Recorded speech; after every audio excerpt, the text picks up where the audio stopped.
Iscriviti al canale e clicca sulla campanellina se non vuoi perderti altri episodi. Ciao!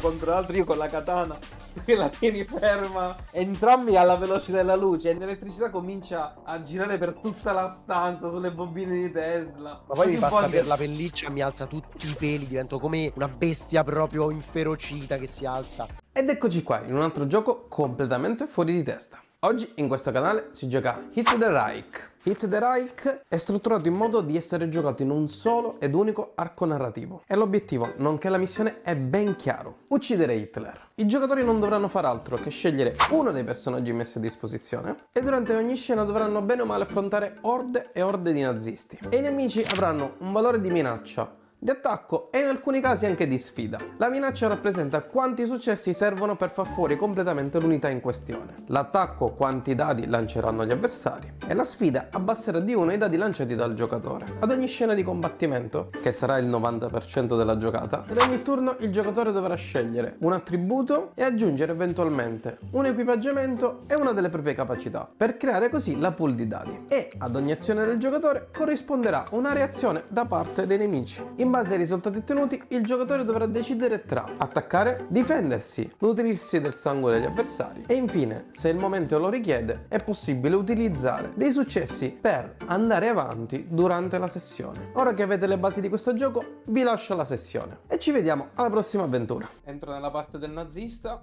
Ovviamente tutto quello che farò e dirò sarà sicuramente non reale. Strana scelta di parole.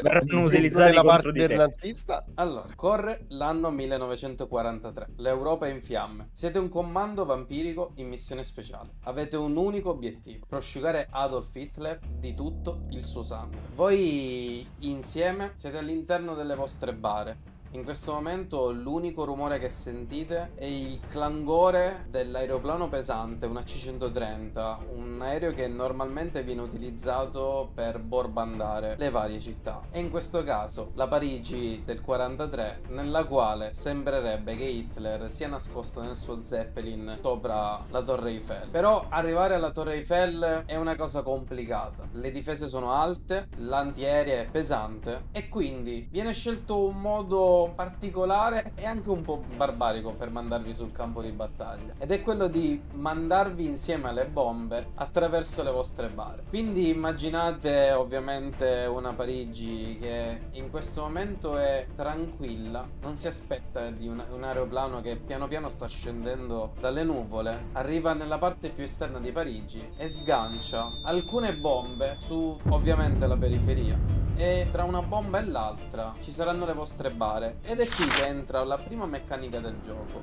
la scelta dello sbarco. Irina, senti la tua bara che viene piano piano spostata, viene posizionata nello scarico-bombe, smetti di sentire l'aeroplano e il fischio della tua bara che cade improvvisamente viene bloccato dal suono delle tue ossa e della tua carne che viene distrutta all'impatto. E Irina, Nel momento in cui la mia bara a terra si sganghera, quindi si apre a mo' di fior di loto, e gli arti iniziano spasmodicamente a rimettersi ognuno all'interno della propria articolazione. Mi alzo in piedi con il volto girato a mo' di gufo, lo afferro, si sente lo scricchiolio delle ossa, lo rimetto in posizione, mi alzo. perfetto. E mentre esci dalla tua, quella che rimane ormai di una bara, non più una bara, Cavalco i pezzi. la gente comincia a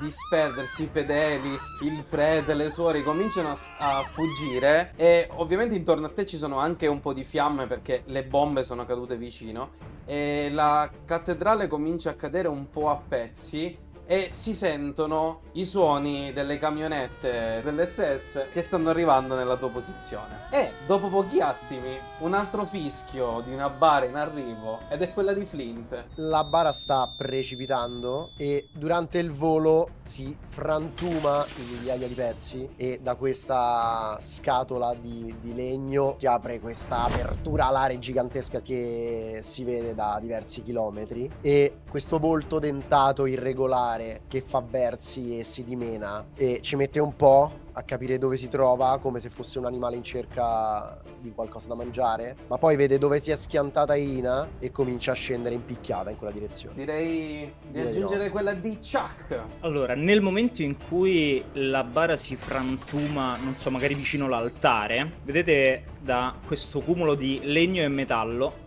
una figura che si rialza tutta dinoccolata e che piano piano si riaggiusta parti del corpo, si riattacca una mano, poi si tocca addosso, si china, si mette un cappello da cowboy, tira fuori 2 revolver, le bacia entrambe. Betsy, Maria, iniziamo, e le rimette nella fondina. Ottimo. E non ultimo per importanza, prego Nicole. Allora, io immagino il mio personaggio che sta nella bara mentre vola rovinosamente verso la chiesa, mezzo addormentato. Un occhio chiuso, un aperto, si schianta, a quel punto si siede, tipo quando noi ci alziamo la mattina per la sveglia troppo presto, senza ancora aver bevuto il caffè, con lo sguardo perso nel vuoto cosmico. Ma chi me l'ha fatto fare? Siete all'interno di questa enorme cattedrale, molto antica e probabilmente ormai molto a pezzi. Sarà molto difficile recuperare questa grandissima opera d'arte, ma non è un problema vostro, il vostro obiettivo è un altro in questo momento. E insieme al vostro arrivo, dopo pochi attimi, i rumori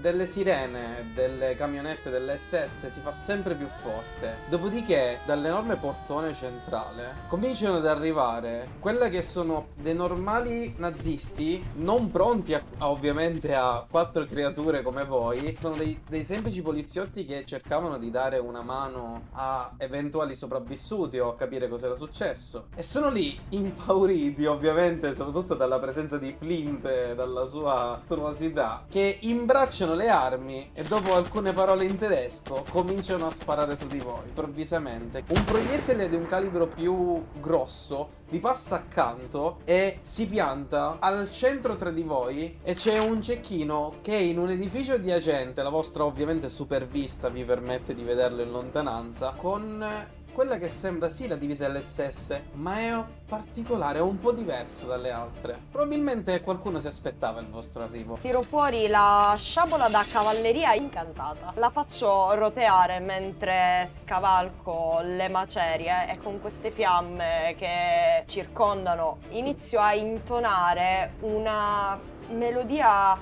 stridula, e da sotto le panche, da sotto le macerie, da dietro l'altare inizia a sollevarsi uno stridio sempre più forte, sempre più assordante, e poi questa nube, che effettivamente non è una nube, ma sono una moltitudine di pipistrelli che mi vengono dietro, e vado incontro a questi 4 dell'SS. Ok. Quindi ti utilizzo menare, utilizzo la sciabola da cavalleria incantata e volentieri sui servitori della notte.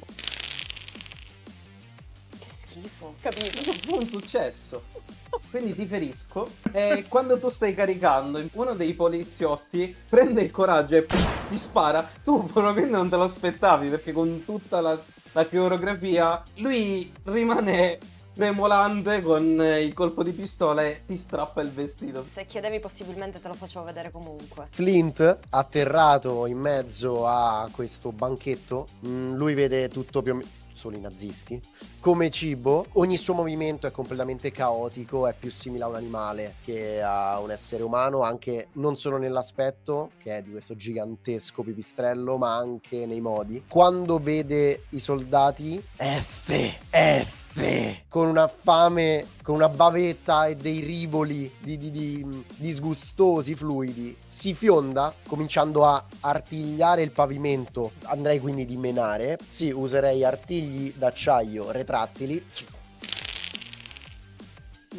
Ok, sicuramente uso un successo mio per levare il lato tuo, quindi ho distrutto. Li afferra con i suoi artigli, li strappa uno dopo l'altro, si dimena, cioè lui è su un tavolo pieno di roba da mangiare, è come una volpe in un pollaio, strappa lembi di nazista da una parte all'altra, incurante di tutto il resto. Chuck, è tuo turno. Allora, Chuck Jack, estremamente felice per tutto quello che sta vedendo fare a Flint, caccia un urlo da cowboy, si lancia con i piedi sulle colonne e comincia a correre sul muro nella loro direzione dei nuovi che sono arrivati e, estraendo entrambi i revolver, inizia a sparare. Utilizzerò ovviamente sparare, che mi dà 3 dadi, la coppia di revolver e scatto aracnoide, che mi permette, spendendo un punto sangue, di correre sul soffitto o sulle pareti. Ho fatto 3 successi. Ok, allora utilizzerò 2 successi per eliminare i tuoi e 1 per ferire tutti i nazisti che posso. Quando vedo che quelli che magari hanno preso più coraggio stanno puntando i miei compagni, sono i primi che vado a colpire. Li colpisco tutti rigorosamente in mezzo agli occhi. Finché i primi, quelli della prima linea, non sono tutti a terra, punto verso i loro capi, quelli che davano gli ordini. Codardi! Nicole! Io finalmente mi alzo da questo mezzo sonno, guardo la pessima figura di Irina, un po' la sbeffeggio, mentre vedo che effettivamente Chuck ha avuto una bella idea e per quanto possibile cerco di emularla. Quindi a un certo punto che sono lì svanisco nell'ombra, vado ai cecchini ovviamente. Ok. Allora utilizzo quindi in un batter d'occhio, spendi un sangue, dissolviti nell'ombra per poi riformarti a pochi metri di distanza. Utilizzo sparare che mi dà 4, fucile a canne mozze 2 più 1 di ravvicinato. Ok. E ho 2 successi. Maronna. Che sfiga però, dai. Ma di Ice non smentisce Ok. mai, cioè fa sempre cagare. 2 successi. Li utilizzo allora per azzerare i tuoi successi. Quindi io immagino di materializzarmi alle spalle di questi cecchini, che sfortunatamente però si accorgono della mia presenza prima che io possa effettivamente agire. Provo a sparare, però loro riescono a darmi un colpo e prima che io possa effettivamente sparare mi spostano un attimino e quindi sono un attimo mezzo disorientato. Assolutamente, ci sono questi 3 cecchini. Avendo questa colluttazione ti accorgi che loro hanno degli spallacci in metallo e diversi simboli nazisti addosso. Per un attimo ti sembra normale, alla fine sono nazisti, quindi. Però sono proprio fatte d'oro, quindi capisci che non sono delle persone qualunque. Irina. Ok, ci sono questi cecchini, quindi tiro fuori questo fucile da caccia ornato, imbraccio il fucile, lo carico e fisso, cioè dritto negli occhi quel cecchino, sorrido e poi sparo il colpo. Intanto utilizzo 3 di sparare, utilizzo mira da cecchino. Quando usi un'arma a distanza, mossa speciale, riduci di 1 il punteggio di un attacco o di una minaccia. Ok, allora vado io a 5. Non aggiungo io il dado. Io un successo. Poi dai, 2. Afferrando un truppino, sparandomelo davanti, gli arriva il primo colpo. Rimbraccio il fucile nel momento in cui lui spara la testa, io utilizzo il suo attimo di ricarica per andare a puntare a lui. Ok. Mentre Nicole tu ti vedi appunto a fianco il cecchino che era rimasto lì mentre l'altro stava facendo la colluttazione con te che gli esplode la testa. E quindi -1 ai cecchini e gli rimangono 2 punti vita. Flint. Quindi ancora sta finendo la precedente truppa e quando ormai non è più soddisfatto, ma soprattutto perché non si dimenano più, non stanno più cercando di sfuggire o urlare, si quasi annoia del suo pasto e con la bocca completamente ricoperta di brandelli, di pezzi di nazista, di sangue ovviamente, si volta in uno scatto ferino a osservare la seconda truppetta. Immaginiamo come nei cartoni animati, cioè lui sta vedendo tipo un pollo arrosto. Bellissimo, sì, sono tutti uguali, sono tipo cibo coi baffetti.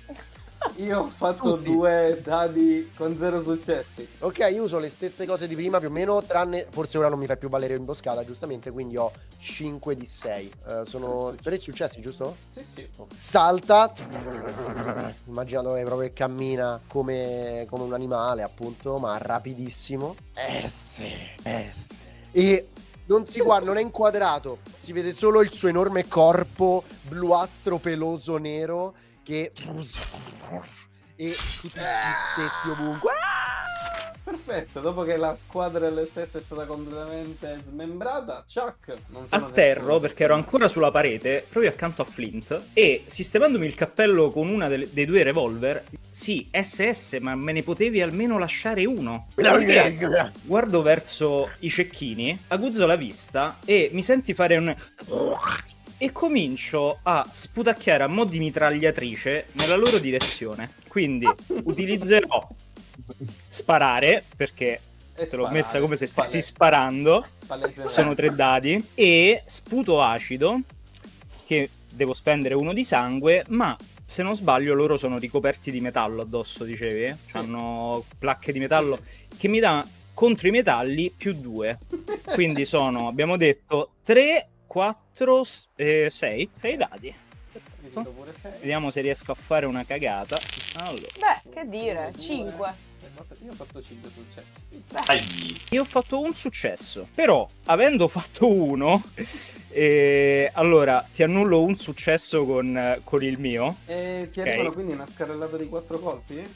A questo punto direi di sì. Allora, alcuni colpi mi fanno saltare un po' di pezzi di vestiario, un altro colpo mi fa saltare braccio, probabilmente, e un vetro dietro di me si rompe. Sono un puntaspilli di vetri, però non arrendendomi giusto per flavor, mi chino vicino Flint, stacco un orecchio a un nazista e comincio a mangiucchiarlo. Nicole. Allora, io mi trovo sempre là insieme ai cecchini, vedo che alcuni sono stati brutalmente uccisi, sono insieme ai cecchini, mi abbasso verso uno dei cadaveri, cerco di prendergli, se posso, l'eto, chiamiamolo così, d'oro che c'aveva, come avevi descritto prima, dopodiché vorrei lanciargli contro a quelli rimanenti una bomba incendiaria e a quel punto anche utilizzare in un batter d'occhio per tornare dai miei compagni. Ok. Io tiro. Con sparare c'ho 4 per l'attributo. Con Ok. bomba incendiaria ho altri 4, quindi sono 8. Credo basta, fammi controllare. Sì, basta.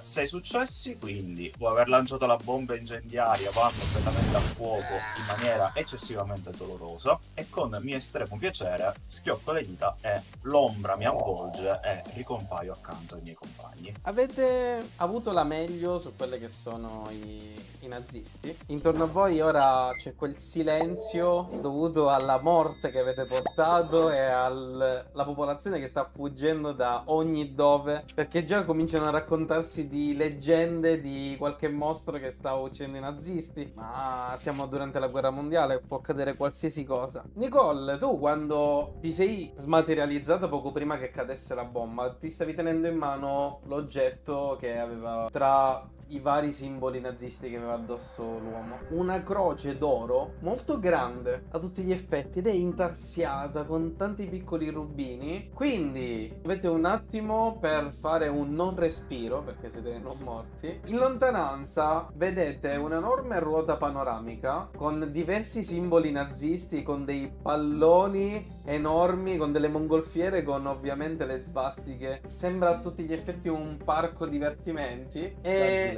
oltre questo parco c'è la Torre Eiffel con lo Zeppelin di Hitler che sta volando. Quel luogo è l'unica cosa che si frappone fra voi e Hitler. Allora, la lingua di Flint è completamente rovesciata, gigantesca, grossa, innaturalmente lunga, è completamente rovesciata fuori dalle fauci, fuori dalle zannone e si volta a vedere il dirigibile, associa, qualcuno una volta gli ha detto Hitler lì, quindi vede questo dirigibile che non è altro che un'enorme bistecca, non lo so. Sì, per la forma probabilmente è un cosciottone di carne. Alla One Piece proprio stereotipato, Bellissimo. ma con i baffetti all'inizio. Potete vedere che Chuck ha raccolto il suo braccio, se lo sta tenendo con i denti, intanto ha preso dal suo cinturone del nastro adesivo e comincia a riattaccarselo. Così alla fine vede che le dita si muovono, riprende il revolver, mi guarda, quindi verso lo Zeppelin. È ovvio che sì. E mi poggio in spalla il fucile, pronto per partire. Nel mio caso invece vedete che non parlo, semplicemente mi vedete che sto sistemando questo oggetto che potete identificare appunto come una croce, guardo verso la nostra destinazione e semplicemente cammino molto lentamente mentre appunto mi sistemo.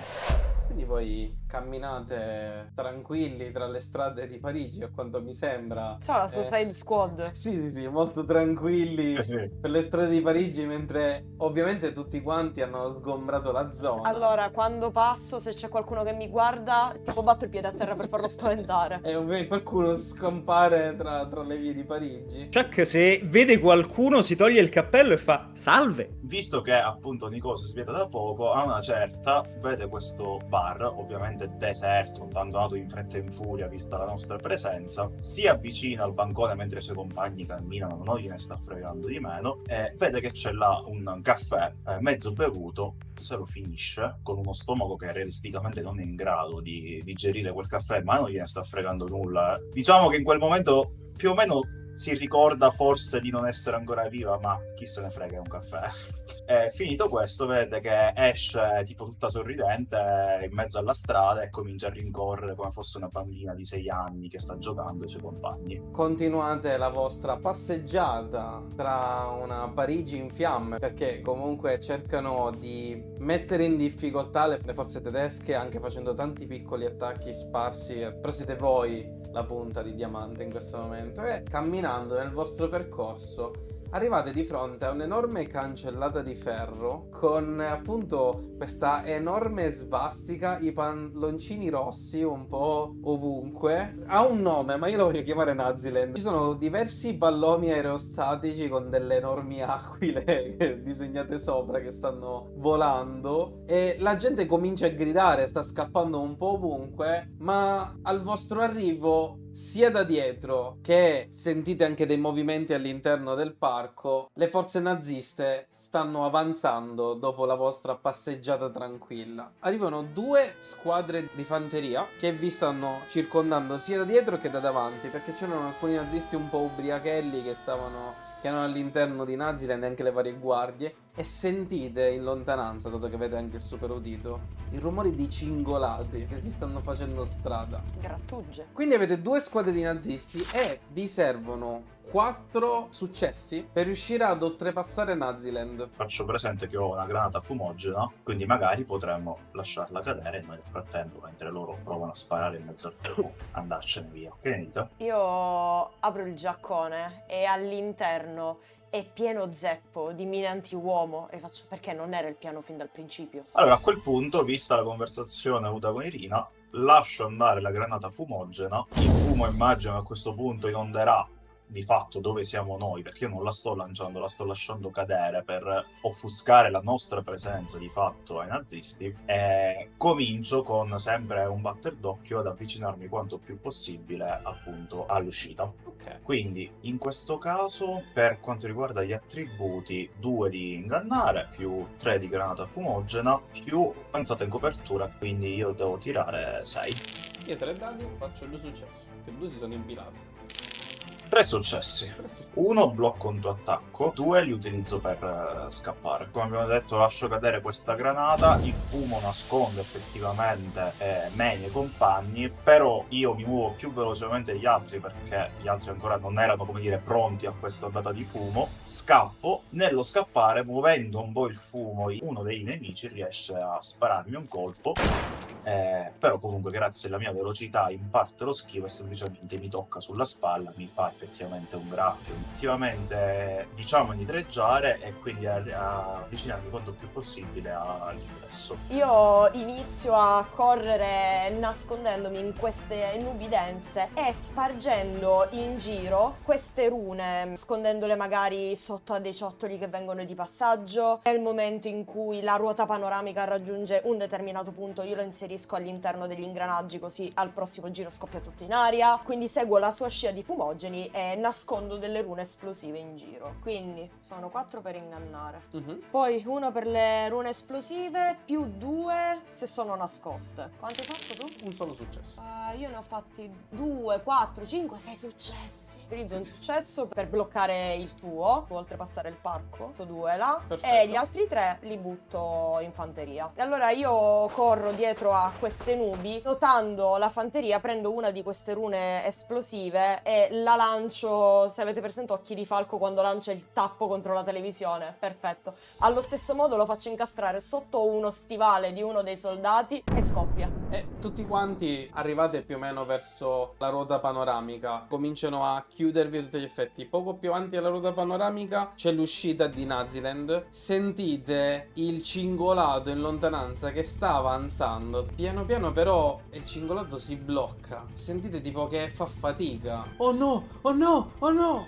E tutta la fanteria fugge in giro, si disperde e c'è un momento di silenzio intorno a voi, qualcosa di molto strano. Sentite il rumore del ferro che si piega e nell'aria c'è un odore di ferro che comincia a entrarvi all'interno delle narici quasi in maniera fastidiosa. Irina, tu avevi posizionato una delle rune un poco più avanti, vedi una persona che nel fuggire ci mette il piede sopra e questa non parte. Noti che è come se fosse arrugginita, si è completamente sabbiata. Una risata. E in cima alla torre della ruota panoramica una donna molto anziana con diversi chiodi arrugginiti infilzati un po' ovunque, una maschera metà teschio ma è completamente arrugginita anche questa. La ruota panoramica si sta piegando. Ovunque intorno a voi vedete la polvere di ruggine che sta volando. Lei piega la testa. Che belli! Altra gente speciale da rendere polvere! Si è lodato la ruggine! E comincia a fluttuare sopra di voi e il carro armato a tutti gli effetti si piega su se stesso e si scioglie diventando ruggine e sabbia e gli uomini che erano all'interno cominciano a fuggire un po' ovunque. Cioè, spenderei un punto sangue per volargli in faccia. Va benissimo. Cioè, easy. Ad armi pari. Menare, artigli d'acciaio retrattili, le ali, chiaro, quindi è 7. Ho fatto solo 2 successi.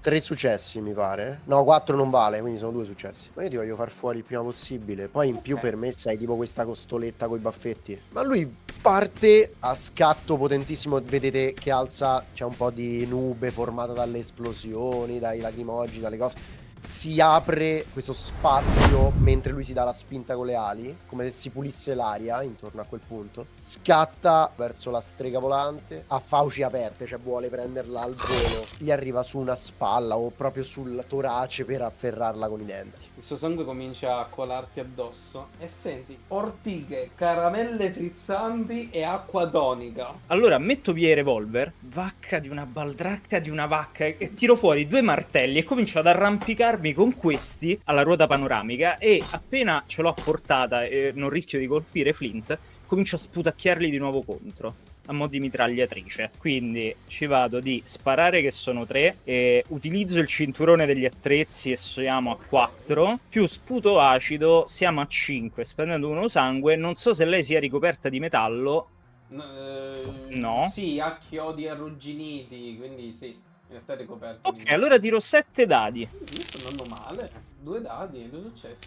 No, non ho ancora tirato io. Dai, 4. 3 4. successi. Ok, Sì, no, quindi 2 li sono uso 2 per successi. difendere. Ok, quindi in totale lei è 6. E niente, io comincio a sparargli questo sputo acido sulla faccia, sulla schiena, sulle spalle, tutto pur di non colpire Flint, ma la voglio forare proprio come fosse un puntaspilli, come hanno fatto con me prima. Non dovreste riuscire a colpirmi. Cosa sta succedendo? Lei appunto devi alcuni dei tuoi sputacchi. Vedo un attimino che Flint c'è addosso, c'è anche che gli sputa come fosse una sputacchiera. Cercando di evitare un po' Flint e un po' gli sputacchi, decido ancora una volta di farmi avvolgere dall'ombra e di materializzarmi accanto a lei. So però che è molto in alto, quindi letteralmente mi sto immaginando la scena come io che mi tengo su una sua spalla con una mano, mentre con l'altra mano c'ho in mano il fucile a canne mozze che letteralmente ce l'ha sullo stomaco in questo momento. Ho fatto solo un successo. Ah, bene. 5 1, 2, successi. 3, 4, 5 successi. Allora, dei 5 uno lo utilizzo ovviamente per proteggermi, per annullare il tuo successo. Gli altri 4 dritti nello stomaco. Quindi effettivamente sparo, urli comunque, sì, un po' come dire, lamenti la signorina dei colpi che ho appena ricevuto. E nel frattempo cerco di comunque starle più attaccata possibile ed evitare che mi sbalzi via. Allora io inizio ad arrampicarmi sulla ruota ruota panoramica, do un calcio a uno dei lati più arrugginiti e da questa nube di ruggine e polvere si innesca di nuovo lo stesso stridio che c'era stato nella chiesa e una nuvole di pipistrelli mi si materializza sotto i piedi, riuscendomi ad elevarmi. Estraggo il fucile, prendo la mira e utilizzo fucile a caccia ornato più posizione elevata. Sono 2, più 3 di sparare, Ok. più i volenterosi servitori della notte, più la mira da cecchino quando uso un'arma a distanza. Se non ho capito male, la scena in questo momento è io e Flint attaccati a questo essere e c'è anche Irina che gli sparano in qualche magico modo evitando me e Flint, giusto? Sì. Questa nuvola di pipistrelli riesce a portarmi a una determinata altezza, io carico il fucile e faccio non penso proprio e le sparo quest'ultimo colpo, poi la nube si materializza e io le cado addosso e la trascino fino a terra, poi inizio a dilaniarla. Dilanio la gola, strappo via la carotide e la utilizzo come se fosse un succo di frutta alla pesca. Quindi in una maniera molto composta ed educata, bravissimo. Proprio questo è quello che vedete. Lina seduta che tiene con le 2 mani questa arteria. Che schifino. Schifissimo. Non sta avendo un senso sta cosa, bellissima. Assumo l'aspetto della bestia alata. Siccome è così, io voglio darle delle ali che al posto delle piume, da lontano sembrano pure piume, ma se vi avvicinate notate che sono soltanto delle foglie di ortica allungate e sono pregne di sangue. Io invece mi voglio prendere armatura ossea. Quindi che cosa succede? Affondo ancora una volta le mie fauci nel suo corpo, nel corpo di questa povera nonnina. E ne assorbo proprio, si vede come un pulsare delle vene in realtà di Flint, come si contrae a ogni sorsata. E come il sangue di questa strega entra in circolo, evidentemente fa reazione con il DNA. Le ossa di Flint esplodono come se stessero crescendo all'interno della sua carne. Lui sente un dolore lancinante per qualche attimo e delle placche ossee ma di ruggine esce dalla sua pelliccia in vari punti, come se ricoprisse il corpo di Flint di un'armatura. Chuck, quando i suoi compagni si stanno nutrendo, è ancora sulla ruota panoramica che si lancia a mo' di volo d'angelo per ricadere sul corpo della strega, si attacca ad uno dei suoi bracci e mentre beve potete vedere che qualcosa gli esce dalla bocca e comincia ad attorcigliarsi intorno al braccio della strega. Capite essere la sua lingua. A un certo punto stringe il braccio facendo schizzare il sangue direttamente nella bocca di Chuck finché non glielo stacco dal corpo. E mi vado a sedere accanto a Irina con questo braccio per così. Continuo a bere. Poi, finito, ovviamente mi riarrotolo la lingua che avete capito si è allungata in modo sproporzionato nella bocca. Mentre questa povera vecchietta veniva sbalzata per terra dai colpi dei miei compagni, io ero letteralmente attaccato a lei, finisco cadendo, non dico lontano, però comunque un po' più distante. Mi alzo, fa un po' male la testa e vedo questa scena di Irina e Flint che diventano esseri ancora più mostruosi e più brutti per addirittura i miei standard, al che io ovviamente mi avvicino perché anch'io voglio la mia parte, ho fatto il mio, ho quasi rischiato la vita, devo dire, quindi mi avvicino, comincio a succhiare il sangue dalla prima parte che viene del corpo, non me ne importa, pensando sempre ma io questi non li voglio vedere, fino a che un buio pesto mi circonda e nessuno riesce più a vedere nulla, tranne sfortunatamente me che ci vedo perfettamente. Aggiungo solo una cosa, al termine di ciò io mi accendo una sigaretta che è rubata dalla tasca di un impiegato, di un impiccato, scusa. Impiegato. Proprio una piccola Un impiegato dell'ASL, Sinonimi. del municipio. Quindi avete divorato la nostra strega della ruggine. Naziland ormai non è che un misto di sangue, è un po' di ruggine sparsa ormai ovunque. E il corpo ormai dilaniato della strega, o di quello che ne rimane ormai di dentro. Ormai non c'è più niente che si frappone tra voi e la Torre Eiffel. Lo Zeppelin del nostro Hitler è lì, sta girando intorno alla Torre Eiffel. E notate una cosa ora che è finita la foga della battaglia. In cielo, più grande del solito, c'è un'enorme luna piena. Le gocce di pioggia cominciano a cadere tutte intorno a voi e a pian piano creare questo sottofondo metallico e vi avviate verso la Torre Eiffel. Sembra che nessuno si stia ponendo in mezzo a voi. I nazisti sono spariti, probabilmente non hanno più niente per fermarvi, non sanno più come fare. Vi hanno mandato la fanteria, vi hanno mandato la strega, voi siete più forti di tutti. Andiamo? Sì, ma non è un po' troppo tranquillo? Nel senso, non lo so, mi immaginavo qualcuno in più da mangiare, qualche Magari- bomba. Fame. Magari hanno capito Tanta fame. che non potrebbero mai vincere. Però lo Zeppelin resta lì. Boh, forse staranno facendo benzina? Sono d'accordo con Mangiare. entrambi. Gigabaffetto. Non avete mai sentito parlare così tanto, Flint? Cioè, sono delle frasi, delle parole una in seguito all'altra e sforzo immane. Bravo, finalmente stai leggendo quel vocabolario. Poi mi insegni a leggere. Continuate ad andare fino alla Torre Eiffel, arrivate di fronte a uno tra i monumenti più famosi di Parigi. Lo Zeppelin è lì con un'enorme svastica. E allora io carico il fucile, quei bastardi hanno ancora la mia bicicletta e vado verso lo Zeppelin. Balzo e utilizzo di nuovo i pipistrelli per aiutarmi in questa ascesa verso la mia cazzo di bicicletta. Chuck ti si è avvicinato effettivamente. Amico mio, mi daresti un passaggio? Sbrigati in flintiano. Però io lo prendo come un semplice sì. E quindi ti abbraccio salendo sulla tua schiena. Semplicemente balzo il volo. Io invece decido di fare da clandestino. Potrei teletrasportarmi, potrei farmi avvolgere dall'ombra e arrivare velocemente in questo dirigibile. Però è più divertente farmi avvolgere all'ombra e farmi riapparire sotto di neve e mi tengo su un suo piede così, tipo, mi faccio Ok. portare in giro. Arrivate a una delle aperture sullo Zeppelin. Ovviamente il vento è abbastanza forte nell'altezza in cui voi siete arrivati. Siete proprio sopra la Torre Eiffel e la state torreggiando a tutti gli effetti. L'unica cosa che si frappone probabilmente tra voi e Hitler è una porta in legno di questo Zeppelin. A ferro con un'artigliata per provare a strapparla via. Una porta di legno, raga. Quando la tiri via, ovviamente la pressione dell'apertura della porta ti fa arrivare l'odore di quello che c'è all'interno e senti l'odore di cuoio bruciato e di pelo bagnato. Canetti? Puzza come la mia prozia Maud.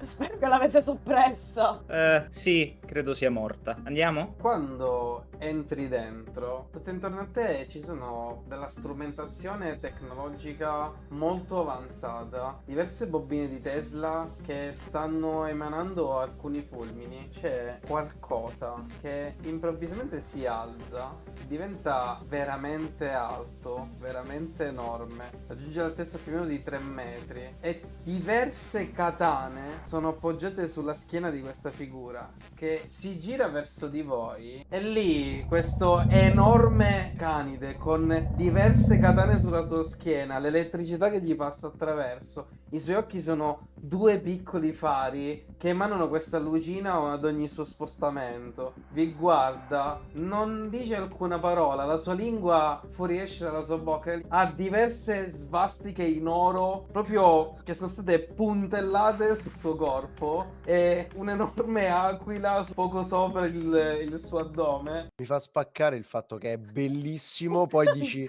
ha 5-6 svastiche. Sì. Vabbè, ok. Cazzo, è brutto e peloso proprio come la prozia Maud. Ma sei sicuro che non sia la prozia Mod? Ti guardo, Irina, e poi prozia? Voi bastardi inglesi, io vi mando la mia arma più forte per fermarvi. Se voi pensate di essere forti, non avete mai visto la vera potenza tedesca. Inglese? Inglese? Io sono di Kansas City! Comincia a pronunciare delle parole in tedesco che sembrano riecheggiare all'interno della stanza. Il cane comincia a piegarsi, ad avere degli spasmi. Dopodiché i suoi occhi, che erano dei fari nell'oscurità del luogo, improvvisamente diventano rossi. Sentite proprio le sue ossa che cominciano a tremare, a scricchiolare. Impugna una delle katane, la estrae, la poggia al terreno. Le scosse elettriche vanno a spargersi un po' ovunque. Vi carica alla velocità della luce. Partito a 1000, io uguale come Scontro tra Assolutamente. titani. Quindi uso artigli d'acciaio retrattili, uso menare, quindi abbiamo 5. Non direi che è imboscata, abbiamo 5. La corazza dice che ha un avanzamento, cioè prima di scartare la riserva di dadi riduco di 1 i dadi di attacco del GM per ogni uno che ho fatto. Ok, ho fatto solo un successo.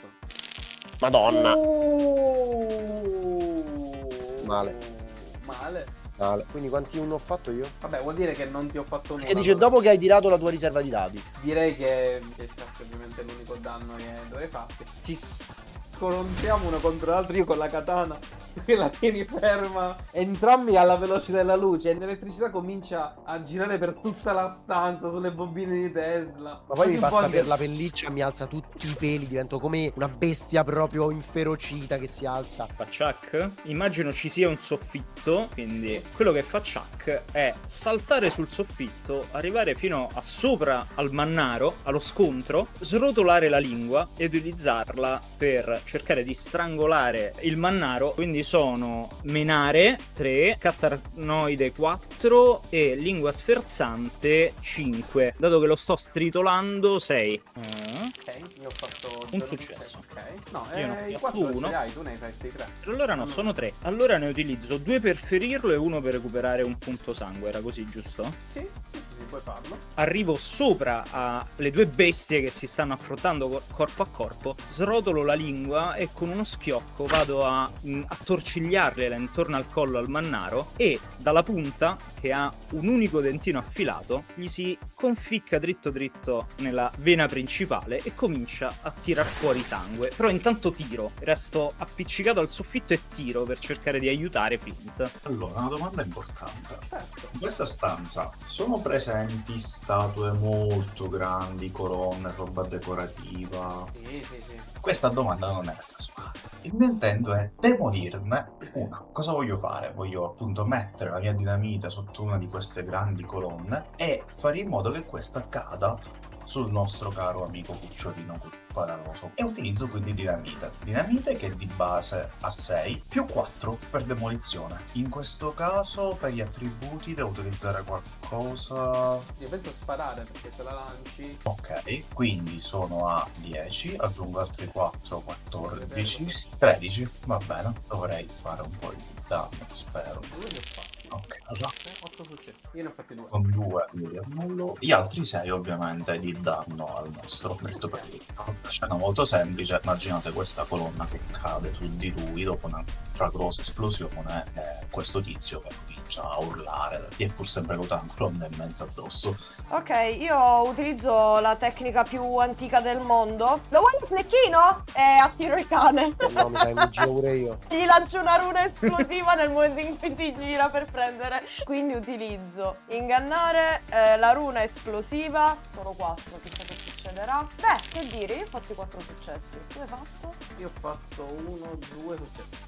Ha mandato giù lo Scooby Snack sbagliato. Si sente un'implosione, fa e piano piano lascia. Esatto, al posto Fumetto. dei laser c'è del fumo che fuoriesce. E lui Un che ruttone. si accascia.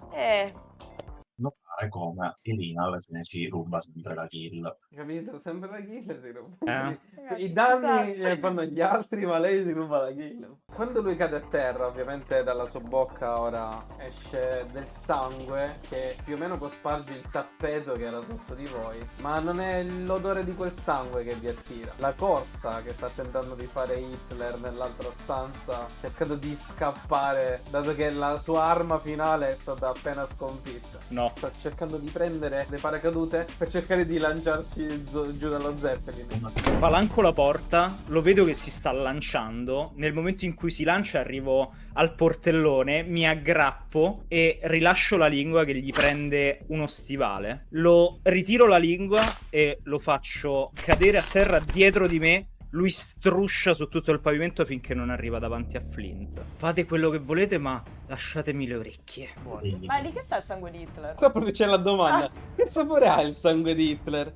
Anfetamine. Lui è lì tremante. Flint implode, cioè tipo Aegao con gli occhi verso l'alto dal godimento che sta per provare. Incrocia i suoi giganteschi occhi più simili a protuberanze deformi, inspira un enorme naso da pipistrellone e si sta per godere il momento insieme ai suoi amici. Ho una domanda prima di andare avanti. Addosso ha qualche simbolo, stemma particolare diverso dagli altri? È Hitler, cioè immagino Sì, abbia sì. qualcosa di diverso. Sì, è una delle svariate croci celtiche, Sì. quelle con le estremità più larghe. Sì, che sono le varie croci che vengono dati alle massime cariche militari o comunque per vari encomi. Io mi avvicino, comincio a morderlo, ma esclusivamente in punti non letali. Mi ci inginocchio nel frattempo che è vivo, gli do 2 schiaffetti in faccia e alla fine se ti impegnavi un po' di più magari ci entravi in quella dannata accademia a Vienna. Io inizio pure a questo punto a inciderlo. Man mano che muovo la lama vedo dove provoca più dolore e allora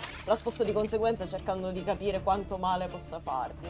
Quando arriva a me vado di coltello e mentre gli succhio il sangue dal collo, ogni tanto gli dico ma che bei lobi, e stacco un pezzetto. Gli do un mozzichino e continuo. Per chiudere un attimo, Chuck, dopo aver finito con le orecchie, gli stacca tutte le dita e vi dice, mettendole via, snecchini per il viaggio di ritorno. Prendo una bomba incendiaria, ancora quella sicura, faccio Lo cuoci.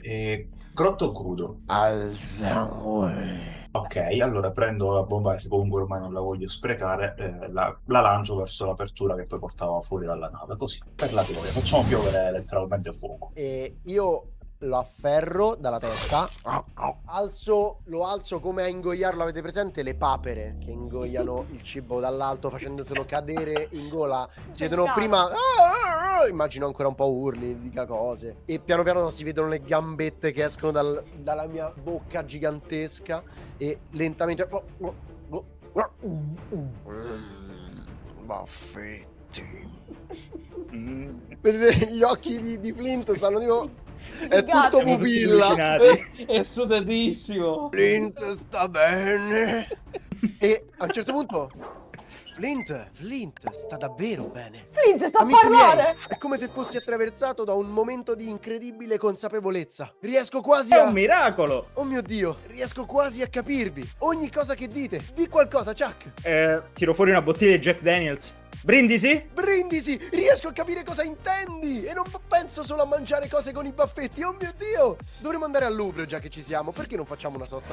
Un'ultima scena che bisogna fare sempre: come va in pensione o cosa fa ora il vostro personaggio dal momento che è finita la guerra mondiale e che l'obiettivo di uccidere Hitler è stato fatto. Allora, immaginatevi quindi comunque una ragazza piuttosto giovane, perché Tarero quando sono diventato un vampiro. Scena stile film americani, sulla spiaggia, casa sulla spiaggia, io sulla amaca con la copertina della nonna che guardo il mare. L'ultima cosa che ricordo di quella missione è aver visto a terra un tedesco che si allontanava con la mia bicicletta. E lì capii che no, io non avrei più portato odio. Cioè sì, l'avrei portato, ma non l'avrei più manifestato. Quindi mi ritiro nelle mie umili dimore, qualche costa sperduta del mondo. Mi godrò la notte e la tranquilla e beata solitudine. E soprattutto il silenzio. Allora, Chuck si ritira nelle campagne del Kansas, ha la sua casetta di legno con tanto di veranda e sedie a dondolo e se ne sta lì tutte le notti a guardare la luna insieme al suo trofeo come miglior sputacchiere di tutto il Kansas per il 10° anno di fila. Qualche ora dopo il finale della nostra sessione si vede una latrina, un bagno chiuso, siamo fuori tipo l'inizio di Shrek, ok?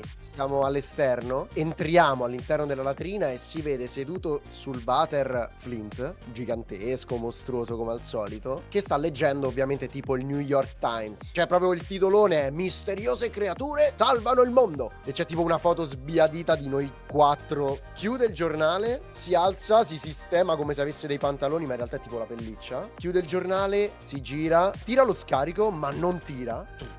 Chissà cosa succede. Con una voce melliflua incredibile. E esce dalla latrina. La videocamera però resta puntata sul bagno, si addentra all'interno del bagno, si capovolge verso il basso e ci fa andare all'interno del water mostrandoci il contenuto di quest'ultimo. E c'è ovviamente ciò che ha prodotto il corpo di Flint, ma su questa piccola montagnetta marrone la stessa spillona che avevamo visto a Hitler poco prima di mangiarlo.